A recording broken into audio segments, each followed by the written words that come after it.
اللہ الرحمن الرحیم۔ السلام علیکم ورحمۃ اللہ۔ پیارے دوستو، اللہ پاک پر اور اس کی صفات پر ایمان لانا تو ہر مسلمان کے لیے ضروری ہے۔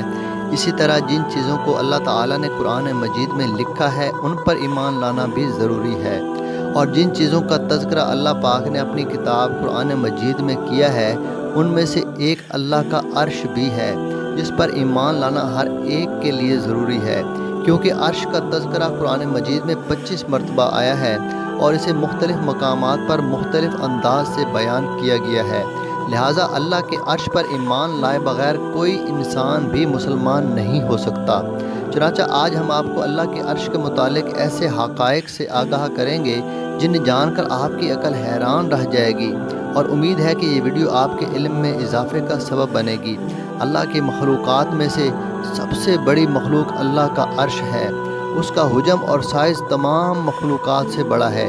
کائنات میں اس سے بڑی کوئی مخلوق موجود نہیں۔ یہ اللہ پاک کی سب سے بڑی اور عظیم مخلوق ہے۔ چنانچہ ایک روایت میں ہے کہ حضرت ابو ذر غفاری رضی اللہ تعالیٰ عنہ نے نبی کریم صلی اللہ علیہ وآلہ وسلم سے عرش اور کرسی کے بارے میں پوچھا، تو آپ صلی اللہ علیہ وآلہ وسلم نے فرمایا، اے ابو ذر، اللہ کی کرسی کے مقابلے میں ساتوں آسمان اور زمین ایسے ہیں جیسے ایک بہت بڑے بیابان جنگل میں ایک کڑا پڑا ہوا ہو، اور اللہ کا عرش اس سے اتنا بڑا ہے جتنا کہ کرسی آسمان و زمین سے بڑی ہے۔ آسمان اور زمین اور کرسی عرش کے سامنے نقطے کی حیثیت رکھتے ہیں، اور ایک حدیث میں ہے کہ آپ صلی اللہ علیہ وآلہ وسلم نے عرش کی عظمت بیان کرتے ہوئے فرمایا کہ عرش اتنا بڑا ہے کہ اس کی حقیقت صرف اللہ ہی جانتا ہے، اللہ کے سوا کسی کو اس کا علم و ادراک نہیں۔ اور عرش کی شکل و صورت کے متعلق حدیث میں آتا ہے کہ نبی کریم صلی اللہ علیہ وآلہ وسلم نے فرمایا کہ عرش آسمانوں سے اوپر ہے اور گنبد کی طرح ہے، یعنی اس کی شکل و صورت گنبد نما ہے، اور آپ صلی اللہ علیہ وآلہ وسلم نے اپنے ہاتھوں سے گنبد کا اشارہ کیا، اور جیسے گنبد نے اپنے نیچے ہر چیز کو ہر طرف سے گھیرا ہوا ہوتا ہے، اسی طرح عرش نے بھی اس کائنات کو ہر طرف سے گھیرا ہوا ہے۔ اس نے ہر شے کا احاطہ کر رکھا ہے، کائنات کی کوئی بھی شے اس سے باہر نہیں۔ اللہ تعالیٰ نے اپنے عرش کو اپنے ہاتھوں سے پیدا کیا۔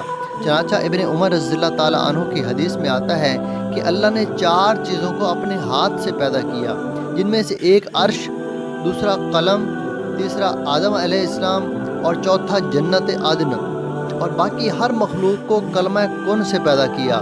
چنانچہ اس سے کہا کن، یعنی ہو جا، تو وہ پیدا ہو گئی۔ لہٰذا عرش کو یہ امتیاز بھی حاصل ہے کہ اسے اللہ نے اپنے ہاتھوں سے تخلیق فرمایا ہے۔ اس کائنات میں موجود ہر شے ایک نہ ایک دن فنا ہو جائے گی، جیسا کہ قرآن مجید میں ارشاد ہے، اس زمین پر جو بھی ہے فنا ہونے والا ہے، اور ایک جگہ ارشاد ہے کہ اللہ کی ذات کے سوا ہر شے ہلاک اور فنا ہو جائے گی، لیکن 8 چیزیں ایسی ہیں جو کبھی فنا نہیں ہوں گی۔ ان میں سے ایک اللہ کا عرش ہے جو کبھی فنا نہیں ہوگا، یہ قائم و دائم رہے گا۔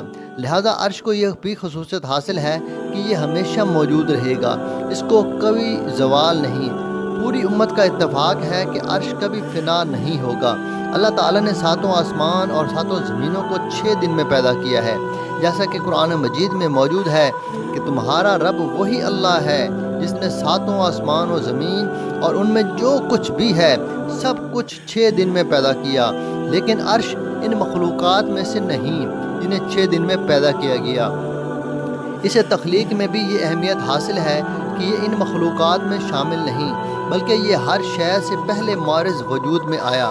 عرش سب سے وزنی مخلوق ہے، اس سے زیادہ وزنی مخلوق اس کائنات میں موجود نہیں۔ چنانچہ ایک مرتبہ نبی کریم صلی اللہ علیہ وآلہ وسلم سیدہ جویریہ رضی اللہ عنہا کے پاس صبح سویرے فجر کی نماز کے وقت گزرے، تو سیدہ جویریہ اپنی نماز کی جگہ بیٹھی تھیں۔ پھر جب آپ چاشت کے وقت واپس آئے تب بھی سیدہ جویریہ وہیں بیٹھی تھیں، تو آپ صلی اللہ علیہ وآلہ وسلم نے فرمایا، اس کو جس حالت میں چھوڑ کر گیا تھا ویسے ہی بیٹھی ہوئی ہیں؟ انہوں نے کہا جی ہاں۔ تو نبی صلی اللہ علیہ وآلہ وسلم نے فرمایا، میں نے تمہارے بعد 4 جملے 3 مرتبہ کہے ہیں، اگر انہیں اب تک کے تمہارے کیے ہوئے اذکار سے تولا جائے تو میرے جملے تمہارے اذکار سے وزنی ہو جائیں گے۔ پھر آپ صلی اللہ علیہ وآلہ وسلم نے وہ جملے ارشاد فرمائے، چنانچہ وہ جملے یہ ہیں، سبحان اللہ و بحمدہ، سبحان اللہ العظیم۔ ان میں عرش کے وزن کا ذکر ہے۔ اسی وجہ سے یہ 4 جملے سیدہ جویریہ کے گھنٹوں کے اذکار سے وزنی ہوں گے۔ اس سے یہ واضح ہوتا ہے کہ عرش کا وزن سب سے زیادہ ہے۔ عرش کو اللہ تعالیٰ کا خصوصی قرب حاصل ہے، اللہ نے اسے خصوصی قرب عطا کیا ہے۔ اس سے بڑھ کر کوئی چیز اللہ کے قریب نہیں، یہ اللہ کی سب سے قریب ترین مخلوق ہے۔ اللہ کے عرش کے پائے اور پہلو بھی ہیں، جیسا کہ ہر تخت کے پائے ہوتے ہیں۔ چنانچہ آپ صلی اللہ علیہ وسلم کے ارشاد ہے کہ قیامت کے دن لوگ مدہوش ہوں گے اور سب سے پہلے میری قبر کھلے گی، لیکن پھر بھی فرشتے اللہ کے عرش کا پایا تھامے مجھ سے پہلے کھڑے ہوں گے۔ اس حدیث سے یہ بات ثابت ہوتی ہے کہ اللہ کے عرش کے پائے بھی ہیں، اور موسیٰ علیہ السلام قیامت کے دن اللہ کے عرش کے ایک پائے کو تھامے کھڑے ہوں گے، اور عرش کو اٹھانے والے فرشتوں نے بھی عرش کو انہی پایوں سے اٹھا رکھا ہے۔ اللہ کا عرش سب سے اعلیٰ اور بلند مخلوق ہے۔ اللہ نے عرش کو پیدا فرما کر اسے تمام مخلوقات پر امتیازی بلندی عطا فرمائی۔ یہ تمام مخلوقات کے لیے چھت ہے۔ تمام آسمان، زمین، ان کے درمیان اور ان کے اندر ہر شے عرش کے نیچے ہے۔ اللہ کے عرش کے نیچے ایک بہت بڑا سمندر ہے، جس میں اٹھنے والی ایک لہر 7 آسمان اور زمین سے بڑی ہے۔ اور حضرت علی اور ابن عمر رضی اللہ تعالیٰ عنہما سے مروی ہے کہ قیامت کے بعد اسی سمندر سے بندوں پر 40 دن تک بارش ہوگی، اور پھر لوگ اپنی قبروں سے اٹھیں گے، اور یہ بارش اسی سمندر سے ہوگی جو اللہ کے عرش کے نیچے موجود ہے۔ جنتوں میں سے سب سے اعلیٰ جنت جنت الفردوس ہے، اور عرش اس جنت کا چھت ہے۔ یہ وہ جنت ہے جو اللہ کے مقرب بندوں کو حاصل ہوگی۔ چنانچہ نبی صلی اللہ علیہ وآلہ وسلم کا ارشاد ہے، جب تم اللہ سے جنت مانگو تو جنت الفردوس مانگو، کیونکہ یہ سب سے اعلیٰ اور افضل جنت ہے، اور اس کی چھت رحمان کا عرش ہے۔ اللہ کا عرش سرخ یاقوت کا بنا ہوا ہے، اور اس کے 2 کناروں کا فاصلہ 50,000 سال کا ہے۔ اس کا منظر اور شکل و صورت انتہائی خوبصورت اور پرکشش ہے۔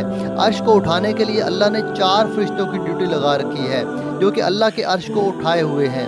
یہ فرشتے ہر وقت اللہ کی تسبیح و ثنا اور مومنوں کے لیے استغفار کرتے رہتے ہیں۔ چنانچہ ارشاد باری تعالیٰ ہے کہ وہ فرشتے جو اللہ کا عرش اٹھائے ہوئے ہیں، وہ اللہ کی حمد و ثنا اور پاکی بیان کرتے رہتے ہیں اور مومنوں کے لیے استغفار کرتے رہتے ہیں۔ اسی طرح عرش کے گرد و پیش موجود فرشتوں کا کام صرف ذکر اور دعا ہے۔ چنانچہ ارشاد باری تعالیٰ ہے کہ تو دیکھے گا کہ عرش کے گرد گھیرا ڈالے ہوئے فرشتے اپنے رب کی حمد کے ساتھ تسبیح بیان کر رہے ہیں، اور اللہ کا عرش اٹھانے والے فرشتے اتنے بڑے ہیں کہ اگر 7 سمندروں کا پانی ان کے ناخن پر رکھ دیا جائے تو ایک قطرہ بھی نیچے نہ گرے۔ چنانچہ آپ صلی اللہ علیہ وسلم نے ان فرشتوں کے بارے میں فرمایا کہ اللہ کا عرش اٹھائے ہوئے فرشتوں میں سے ایک فرشتہ ایسا ہے کہ اس کی کان کی لو سے کندھے تک کا فاصلہ 700 سال کا ہے۔ جب اس فرشتے کے کان کی لو سے کندھے تک کا فاصلہ 700 سال کا ہے تو تصور کیجئے یہ فرشتہ خود کتنا بڑا ہوگا۔ عرش کی عظمت اللہ کی عظمت کی دلیل ہے، کیونکہ مخلوق کی عظمت تو اس کی خالق کی عظمت کی دلیل ہوا کرتی ہے۔ لہٰذا جب اللہ کا عرش اتنا بڑا ہے تو اللہ کی ذات کتنی بڑی ہوگی، یقیناً کوئی انسان اس کا تصور بھی نہیں کر سکتا۔ اللہ سے دعا ہے کہ اللہ تعالی ہمیں اپنے محبوب و مقبول بندوں میں شامل فرمائے، آمین۔